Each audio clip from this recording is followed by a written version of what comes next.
Alors voilà,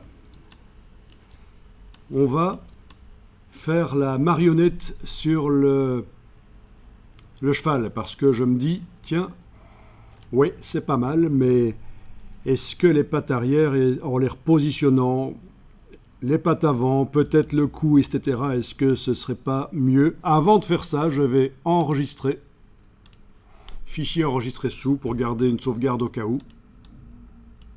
Voilà, 6, c'est la version que j'ai. Bien. Alors, la marionnette, elle est dans le menu édition, déformation de la marionnette. Donc c'est bien pratique. Vous avez fait un shooting photo, vous avez les personnages qui sont sur les photos, mais malheureusement, la position d'un bras ou d'une main ou quoi n'est pas exactement comme elle devrait l'être. Vous allez pouvoir améliorer, sans devoir re-shooter, sans devoir refaire un shooting photo, une séance photo. Donc la marionnette, c'est bien pratique. Alors, c'est ici que ça va se corser un peu. Dans la palette des calques, vous allez mettre le pointeur à droite du nom du calque. Donc à droite de calque 0, j'ai le pointeur. Avec le clic droit de la souris, vous faites apparaître un menu, et dans ce menu, vous allez choisir l'option « Convertir en objet dynamique ». Du coup, voilà ce que vous obtenez. Un calque objet dynamique. Ça, c'est une révolution dans Photoshop. C'est apparu avec la version CS4 de Photoshop, donc il y a déjà plus de 10 ans. Et c'est une révolution extraordinaire dans la manière d'utiliser Photoshop. Alors, donc, et là je vais annuler, je vais aller en arrière. Voilà, j'ai fait un CTRL Z, un commande Z. Donc ceux chez qui, quand vous positionnez à droite du menu ici, vous faites un clic droit, il n'y a pas de menu qui apparaît, essayez ceci. Dans le menu de la palette des calques, donc le menu, après avoir activé le calque bien sûr, dans le menu, vous allez sur convertir en objet dynamique.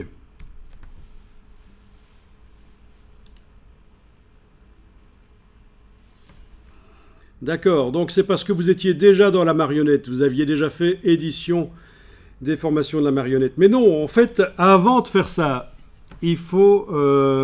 avant de faire la marionnette, il faut absolument convertir le calque en objet dynamique. Sinon, la marionnette n'est pas modifiable par la suite.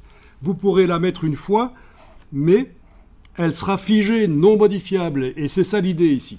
Alors, donc, objet dynamique, donc, comme vous le faites remarquer, l'image avec le décor d'herbe, le masque de fusion ne sont plus là. En réalité, c'est un calque conteneur. L'objet dynamique contient le calque avec la partie gauche, donc le cheval et son décor, et la partie droite, son masque. C'est à l'intérieur et on peut y avoir accès, mais ça ne nous intéresse pas pour l'instant d'y avoir accès. Alors, il faut bien faire attention avec un objet dynamique quand on essaye avec le pinceau de cliquer sur une image alors que c'est l'objet dynamique qui est activé. Photoshop vous met un message qui est celui-ci. Vous devez pixeliser cet objet dynamique avant de continuer. Il faut surtout ne pas cliquer sur OK parce que vous allez perdre tout le bénéfice de l'objet dynamique. Pourquoi est-ce que je vous montre ça maintenant? Parce que forcément, ça va vous arriver. Forcément, quand vous avez un objet dynamique et que vous essayez d'utiliser n'importe quel outil qui permet de modifier les pixels, le message va apparaître et vous avez l'impression que vous devez le faire. Mais en fait, non. Ce serait une erreur de pixeliser. Pixeliser, ça veut dire quoi? Ça veut dire que tout ce qui est à l'intérieur est oublié. Le masque, le décor de verdure autour du cheval, tout ça disparaîtrait de manière définitive de cette image.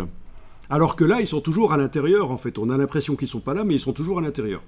Donc, il faut toujours qu'on ait cette icône en bas à droite sur le calque qui indique que c'est un objet dynamique.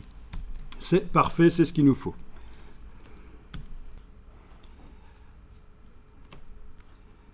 Et c'est là que vous allez chercher édition, déformation de la marionnette.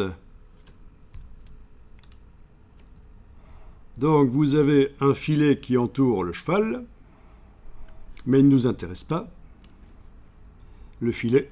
Donc on va aller décocher, afficher filet.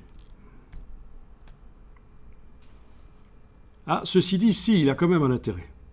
On va le remettre. Oui, il a un intérêt parce que dans le cas d'objets à bord flou, et on a un peu de flou sur la crinière en principe, on a intérêt à agrandir un peu le filet. Sinon, on risque d'avoir le bout des poils qui est coupé, ça va être bizarre. Donc ici, j'ai réaffiché le filet et ici, vous allez pouvoir modifier 4 touches tabulation dans la case expansion. Voilà, touche tabulation pour valider. Et vous avez élargi le filet. Je vais peut-être remonter encore un peu. 6, touche tabulation. On devrait voir que le filet s'élargit. Oui, le filet s'élargit. Je vais même monter à 8 en expansion.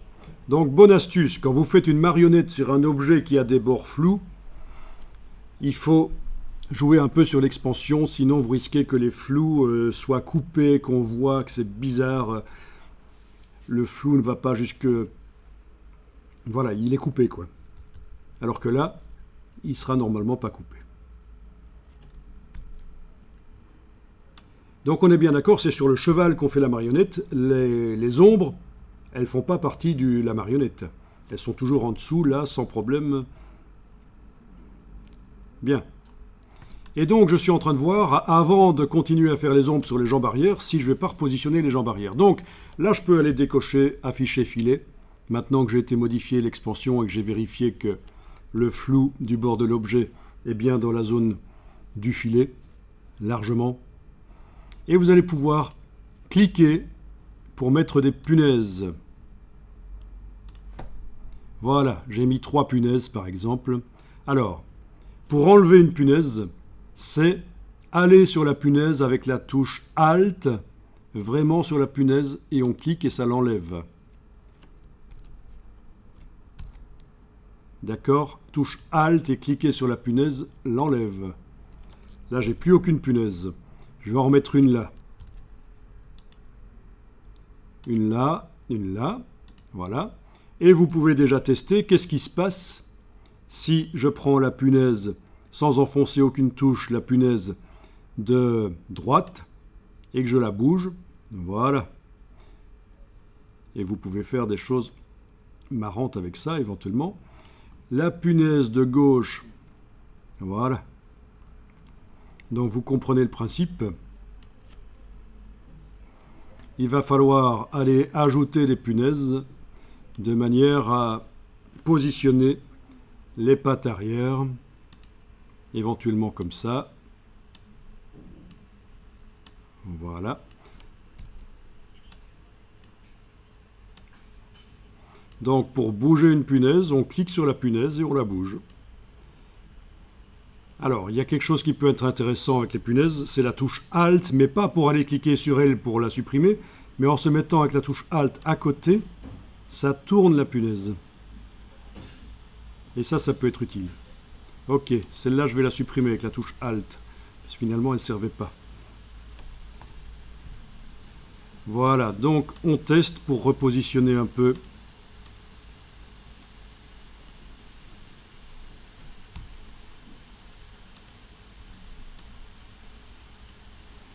C'est pas évident parce que les deux pattes sont tellement proches, les deux jambes sont tellement proches l'une de l'autre que, en fait, elles sont pas indépendantes l'une de l'autre. Si vous réaffichez le filet, vous voyez qu'il n'y a pas d'espace entre les deux.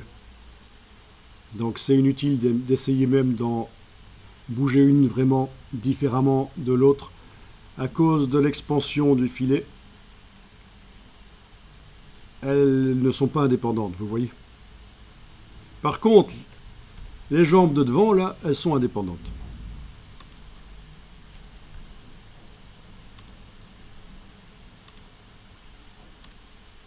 Il est possible d'aller bouger les choses. Touche Alt, je vous rappelle, pour tourner. Bon, il ne faut pas faire n'importe quoi non plus, hein, mais bon.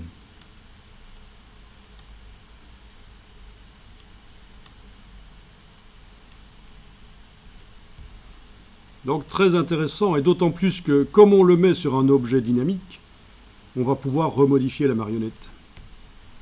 Voilà, et je pense que avant de travailler les ombres à l'arrière, c'est une bonne solution. Alors, la marionnette, ça peut servir aussi à modifier la silhouette, éventuellement à l'affiner, bien qu'il existe une autre technique qui s'appelle l'outil fluidité, qui permet également d'affiner, si on veut, d'affiner ou d'élargir d'ailleurs les silhouettes.